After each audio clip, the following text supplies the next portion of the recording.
ಎಲ್ಲರಿಗೂ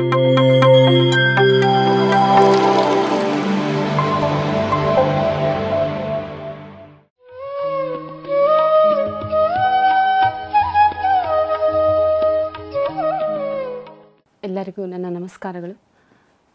ನನ್ನ ಹೆಸರು ಜಯಲಕ್ಷ್ಮಿ. ನಾನು ರಾಯಚೂರಿನಿಂದ ಮಾತಾಡ್ತಾ ಇದ್ದೀನಿ. ನಾನು ಧ್ಯಾನಕ್ಕೆ ಬಂದಿದ್ದು ಒಂದು ಮಿರಾಕಲ್ ಅಂತಲೇ ಹೇಳಬೇಕು. ಯಾಕಂದರೆ ನಾನು ಎದುರ್ಕೊ ಬಂದಿದ್ದರೆ ನನಗೆ ಧ್ಯಾನ ಸಿಕ್ಕಿದೆ. ಅದ್ರದ್ದು ಸ್ಟೋರಿ ಹೇಳ್ಬೇಕಂದ್ರೆ ನಾನು ನನ್ನ ಮಕ್ಕಳ ಬಗ್ಗೆನೇ ಹೇಳಬೇಕು. ಯಾಕಂದರೆ ನಾನು ನನ್ನ ಮಕ್ಕಳ ಥ್ರೂನೇ ಈ ಧ್ಯಾನಕ್ಕೆ ಬಂದಿದ್ದೀನಿ.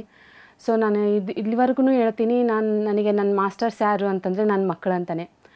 2010ನಲ್ಲಿ ನನ್ನ ಮಕ್ಕಳು ಧ್ಯಾನಕ್ಕಂತಲೇ ನಾನು ನಮ್ಮ ಮನೆ ಹತ್ರ ಇರೋ ರಾಮಚಂದ್ರ ಶೆಟ್ಟಿ ಅವ್ರ ಮನೆಯಲ್ಲಿ ಸೆಂಟರ್ಗೆ ಕಳಿಸ್ತಾ ಇದ್ದೆ. ಜಸ್ಟ್ ಸೆಂಟರ್ವರೆಗೆ ಹೋಗಿ ಅವ್ರನ್ನ ಬಿಟ್ಟು ಮತ್ತೆ ಕರ್ಕೊಂಬರ್ತಾಯಿದ್ದೆ. ಅವಾಗ ಅವ್ರು ಬಂದಮೇಲೆ ನನ್ನ ಹತ್ರ ಹೇಳ್ತಾಯಿದ್ರು, ಸಂಡೇ ಇರ್ತಾಯಿತ್ತು ಅದು ಕ್ಲಾಸು. ಬಂದಮೇಲೆ ಅಮ್ಮ ಹಿಂಗೆ ನಾನ್ ವೆಜ್ ತಿನ್ನಬಾರ್ದು ಅಂತ ಹೇಳ್ತಾ ಇದ್ದಾರೆ, ನೀನು ಕೊಡ್ತಾಯಿದ್ದೀಗಲ್ಲ ಅಂತಂತಾಯಿದ್ರು. ನಾನು ಅವಾಗ ನನ್ನ ಮಕ್ಕಳು 4th ಸ್ಟ್ಯಾಂಡರ್ಡು, ದೊಡ್ಡ ಮಗ, ಸಣ್ಣ ಮಗ 2nd ಸ್ಟ್ಯಾಂಡರ್ಡು. ನಾನು ಅವ್ರಿಗೆ ಹೇಳ್ತಾ ಇದ್ದೆ, ನೀನು ಅಲ್ಲಿಗೆ ಹೋದ್ಮೇಲೆ ಹೇಳು, ಸುಳ್ಳು ಹೇಳು, ಇವತ್ತು ಯಾರ್ಯಾರು ತಿಂದು ಬಂದಿರಿ ಅಂತಂದರೆ ಕೈ ಎತ್ತಕ್ಕೆ ಹೋಗ್ಬೇಡ ಅಂತ ಸುಳ್ಳೂ ಹೇಳ್ಕೊಟ್ಟಿದ್ದೀನಿ ನಾನು ಅವ್ರಿಗೆ. 2010 ಶ್ರೀಶೈಲ ಧ್ಯಾನ ಮಹಾಯಜ್ಞಂನಲ್ಲಿ ಮಕ್ಕಳದೊಂದು ಡ್ಯಾನ್ಸ್ ಪ್ರೋಗ್ರಾಮು ಐತೆ ಅಂಥೇಳಿ ಕೋಟೇಶ್ವರ್ ಸರ್ ಹೇಳಿದ್ರು. ನೀವು ನಿಮ್ಮ ಮಕ್ಕಳಿಗೆ ರೆಡಿ ಮಾಡಬೇಕಂತೇಳಿ ಬರಬೇಕು ನೀವು ಅಂತಂದರೆ, ಸರಿ ಸರ್ ಬರ್ತೀನಿ ಅಂತೇಳಿ ಹೇಳಿದ್ದೆ. 2010 ಶ್ರೀಶೈಲಂ ಧ್ಯಾನ ಮಹಾಯಜ್ಞಂನಲ್ಲಿ ನಾನು ಮಕ್ಕಳನ್ನ ರೆಡಿ ಮಾಡೋ ಸಲುವಾಗಂತ ಹೋಗಿದ್ದವಳು ನನಗೆ ಈ ಧ್ಯಾನ ಅಂಬೋದು ಸಿಕ್ಕಿದೆ. ಅಲ್ಲಿ ಪತ್ರಿ ಸರ್ ಒಂದು ಸ್ಪೀಚಲ್ಲಿ ನಾನ್ ವೆಜ್ ಬಗ್ಗೆ ಹೇಳಿದೋದಕ್ಕೆ ನನಗೆ ಕಣ್ಣಿಗೆ ನೀರೇ ಬಂದು, ಅಲ್ಲಿಂದ ಬಂದಿದ್ದ ತಕ್ಷಣವೇ ನಾನು ಇಮ್ಮಿಡಿಯೇಟ್ ಶಾಕಾಹಾರಿಯಾಗಿ ಚೇಂಜ್ ಆಗಿಬಿಟ್ಟಿದ್ದೀನಿ. ನಮ್ಮ ಮನೆಯವ್ರು ಅಂತ ಇದ್ದರು, ಏನು ಅಂದರೆ ಅಷ್ಟಕ್ಕೆ ಮುಂಚೆನೇ ನಮ್ಮ ಮನೆಯವ್ರು ಬಿಟ್ಟಿದ್ದರು ಸಮ್ ಹೆಲ್ತ್ ಪರ್ಪಸ್ಸು. ನಾನು ಹೇಳಿದ್ರೆ ನೀನು ಕೇಳಲಿಲ್ಲ, ಯಾರೋ ಪತ್ರಿಜಿ ಅಂತ ಒಂದು ಹೇಳಿದ್ರೆ ನೀನು ಕೇಳ್ತಾ ಇದ್ದೀಯಲ್ಲ ಅಂತ ಇದ್ರು. ಅವ್ರು ಇದುವರೆಗೂ ಅದನ್ನೇ ಹೇಳ್ತಾರೆ. ಮತ್ತು ಅವ್ರ ಮಾತಲ್ಲಿ ಒಂದು ಮಹತ್ವದಿಂದಲೇ ನಾವು ಬಿಟ್ಟಿದ್ದೀವೋ ಏನೋ. ಮತ್ತು ಸೊ ನಾನು ಧ್ಯಾನ ಮಾಡೋಕ್ಕಿಂತ ಮುಂಚೆನೇ ಶಾಕಾಹಾರಿಯಾಗಿಯೇ ಮತ್ತು ಆಮೇಲೆ ಧ್ಯಾನಕ್ಕೆ ಬಂದಿದ್ದೀನಿ ಅಂತ ಹೇಳ್ಬೋದು. ಇದು ನನ್ನ ಧ್ಯಾನ ಪರಿಚಯ. ಈ ಧ್ಯಾನ ಪರಿಚಯ ಆದಮೇಲೆ 2011ಲಿಂದ ಧ್ಯಾನ ಕಂಟಿನ್ಯೂ ಮಾಡ್ತಾ ಬಂದಿದ್ದೀನಿ. 2011 3-4 ಮಂತ್ಸ್ ಆದಮೇಲೆ ನಮ್ಮ ಕೋಟೇಶ್ವರ್ ಸರ್ ಹೇಳಿದ್ರು, ನೀವು ಹಿಂಗೆ ಧ್ಯಾನ ಪ್ರಚಾರಕ್ಕೆ ಹೋಗಬೇಕು, ಸ್ಕೂಲ್ಸಲ್ಲಿ ಹಿಂಗೆಲ್ಲ ಟೆಂಪಲ್ಸಲ್ಲಿ ಹೋಗಬೇಕು ಅಂತ ಹೇಳ್ತಾಯಿದ್ರು. ನಾನಂದೆ, ಸರ್ ನನಗೇನೂ ಅನುಭವ ಆಗಿಲ್ಲ, ನಾನೇನು ಹೇಳಬೇಕು ಧ್ಯಾನ ಅಂತಂದರೆ, ಅನುಭವ ಯಾಕೆ ಬೇಕು ನಿನಗೆ, ಶ್ವಾಸದ ಮೇಲೆ ಗಮನ ಅಂತ ಹೇಳಕ್ಕಂತೂ ಬರ್ತದಲ್ಲ ನಿನಗೆ ಅಂತಂದರು. ಹೌದು ಸರ್, ಅದಾದರೂ ಕುಂದ್ರಿಸ್ತೀನಿ ನಾನು ಅಷ್ಟು ಅಂತಂದರೆ, ಅಷ್ಟೇ ಹೇಳು ಸಾಕು ನೀನು ಅಂತಂದರು. ಸೊ ಆವಾಗಲಿಂದನೂ ನಾನು ಈ ಧ್ಯಾನ ಪ್ರಚಾರನಲ್ಲಿ ಇದ್ದೀನಿ. ಯಾವಾಗ ಈ ಧ್ಯಾನ ಪ್ರಚಾರ ನಡೀತಾ ಬಂತು, ಹಾಗೆ ಧ್ಯಾನದಲ್ಲಿ ಅನುಭವಗಳೂ ಮತ್ತು ಪ್ರಾಪಂಚಿಕ ಅನುಭವಗಳೂ ಕೂಡ ನನಗೆ ಜಾಸ್ತಿನೇ ಆದವು. ನೆಕ್ಸ್ಟ್ ಇನ್ನೊಂದು ನಾನು ಆಗಲಿಂದ ನಾನು ಈ ಧ್ಯಾನ ಪ್ರಚಾರನಲ್ಲಿ ಸೇವೆನಲ್ಲಿದ್ದೀನಿ. ಇನ್ನೊಂದು ಒಳ್ಳೆಯ ಮುಖ್ಯ ಏನು ಅಂದರೆ, ನನಗೆ ಸ್ವಾಧ್ಯಾಯ ಅಂದರೆ ತುಂಬಾ ಇಷ್ಟ. ಧ್ಯಾನಕ್ಕೆ ಬರೋಕ್ಕಿಂತ ಮುಂಚೆನೂ ನಾನು ನಾವೆಲ್ಸ್ ಅವು ಓದ್ತಾ ಇದ್ದೆ. ಈ ಧ್ಯಾನಕ್ಕೆ ಬಂದಮೇಲೆ ಅದು ಸ್ಪಿರಿಚುವಲ್ ಬುಕ್ಸ್ ಆಗಿ ಕನ್ವರ್ಟ್ ಆಗಿದೆ. ಅದು ಈ ಸ್ವಾಧ್ಯಾಯನ ಯಾಕೆ ಇಷ್ಟು ಹೇಳ್ತಾ ಇದ್ದೀನಿ ಅಂತಂದರೆ, ಎಲ್ಲರೂ ಹೇಳ್ತಾರೆ ಧ್ಯಾನದಲ್ಲಿ ಅದು ಲೈಟ್ ಕಾಣಿಸುತ್ತೆ ಹಾಗೆ ಹೀಗೆ ಅಂತ. ನನಗೆ ಅದು ಅನುಭವ ಸ್ವಾಧ್ಯಾಯ ಮಾಡೋತ್ನಾಗ ಆಗಿದೆ. ಒಂದು ಬುಕ್ಕಲ್ಲಿ ಒಂದು ಪಾಯಿಂಟ್ ಸಿಕ್ಕಿದ್ರೆ ಸಾಕು, ಅದು ಮೈಂಡಲ್ಲಿ ಒಂದು ಫ್ಲ್ಯಾಶ್ ಹಂಗೆ ಆಗುತ್ತೆ ನನಗೆ.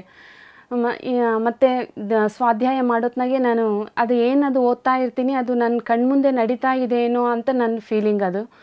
ಅದಕ್ಕೆ ನನಗೆ ಸ್ವಾಧ್ಯಾಯ ಅಂದರೆ ಭಾಳ ಇಷ್ಟ. ಅದಕ್ಕೆ ನಾನು ನಿಮಗೂ ಅದನ್ನೇ ಹೇಳ್ತಾ ಇದ್ದೀನಿ, ಸ್ವಾಧ್ಯಾಯ ಮಾಡಿರಿ ಅಂತ.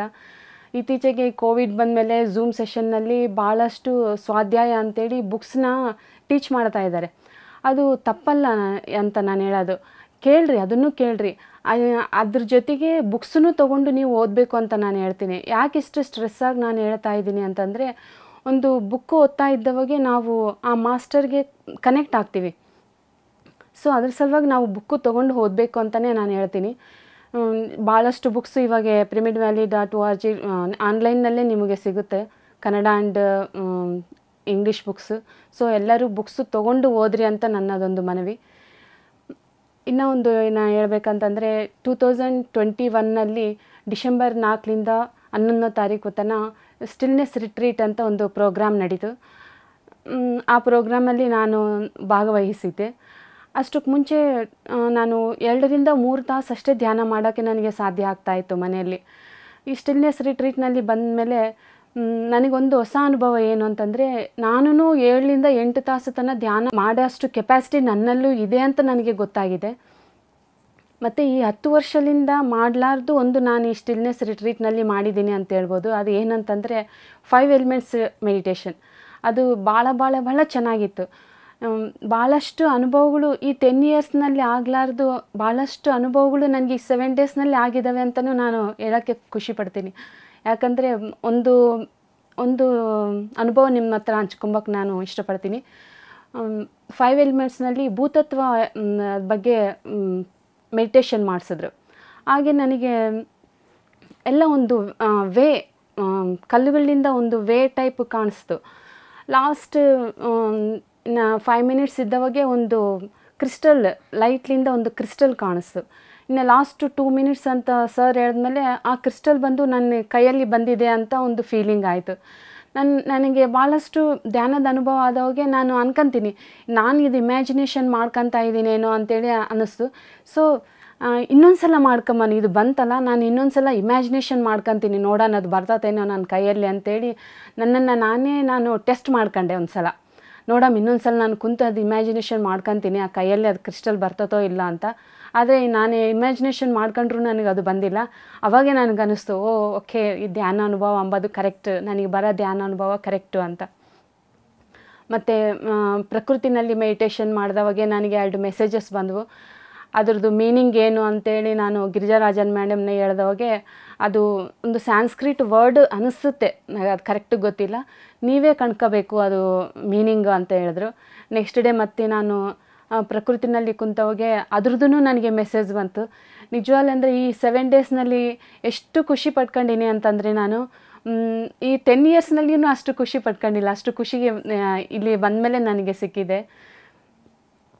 ಇನ್ನು ಲಾಸ್ಟ್ ಅಂದರೆ ಪಿರಮಿಡ್ನಲ್ಲಿ ಪತ್ರಿ ಸರ್, PSSMನಲ್ಲಿ ಪತ್ರಿ ಸರು ಯಾವಾಗಲೂ ಒಂದು ಮಾತು ಹೇಳ್ತಾ ಇರ್ತಾರೆ, ನಾವು ಆ ಲೋಕದಿಂದ ಈ ಲೋಕಕ್ಕೆ ಬಂದೀವಿ, ಅಂದರೆ ಇದು ಅಲ್ಲ ನಮ್ಮದು ಲೋಕ, ಇನ್ನೊಂದು ಇದೆ, ನಮ್ಮದು ಸ್ವಂತ ಊರು, ಸ್ವಂತ ಮನೆ ಇನ್ನೊಂದು ಇದೆ ಅಂತ ಸರ್ ಯಾವಾಗಲೂ ಹೇಳ್ತಿರ್ತಾರೆ. ನಾನು ಅದನ್ನೇ ಹೇಳ್ತೀನಿ, ಅಂದರೆ ನಾವು ಇಲ್ಲಿಗೆ ಬಂದೀವಿ, ಇದಕ್ಕೆ ಒಂದು ವೀಸಾ ತಗೊಂಡು ಇಲ್ಲಿಗೆ ಬಂದಿದ್ದೀವಿ. ಸೊ ನಮ್ಮ ಮನೆಗೆ ನಾವು ಹೋಗ್ಬೇಕು ಅಂತಂದರೆ ನಮ್ಮ ಹತ್ರ ಒಂದು ಲಾಕ್ ಇದೆ, ಕೀ ಇದೆ. ಅದು ಏನು ಅಂತಂದರೆ ಧ್ಯಾನ ಮತ್ತು ಆನಾಪಾನಸತಿ ಕೀ. ಅದು ಎಲ್ಲರ ಹತ್ರನೂ ಇದೆ, ಆದರೆ ಅದು ನಮಗೆ ಗೊತ್ತಿಲ್ಲ. ಯಾವಾಗ ಈ PSSMನಲ್ಲಿ ಈ ಬಂದಮೇಲೆ ಎಲ್ಲರ ಹತ್ರನೂ ಇದೆ ಅಂಬೋದು ಕೂಡ ನನಗೆ ಗೊತ್ತಾಗಿದೆ. ನನ್ನ ಹತ್ರನೂ ಇದೆ, ನನ್ನ ಹತ್ರ ಇದೆ ಅಂತಂದರೆ ಎಲ್ಲರ ಹತ್ರನೂ ಇರುತ್ತೆ ಅದು. ಸೊ ಅದನ್ನು ನಮ್ಮ ನಮ್ಮ ಲಾಕನ್ನು ನಾವೇ ಓಪನ್ ಮಾಡ್ಕೋಬೋದು ಅಂತ ನಾನು ಹೇಳ್ತಾ ಇದ್ದೀನಿ. ಈ ಧ್ಯಾನ ಜಗತ್ತು ಮತ್ತು ಶಾಕಾಹಾರ ಜಗತ್ತಿನಲ್ಲಿ ಈ ಹಾದಿಯಲ್ಲಿ ನಾನು ಅವ್ರ ಜೊತೆ ಇದ್ದೀನಿ ಅಂತ ನಾನು ಅಂದ್ಕೊಂಡು, ನಾನು ಭಾಳ ಅದೃಷ್ಟವಂತ ಅಂತ ನಾನು ಅನ್ಕೊತಾ ಇದ್ದೀನಿ.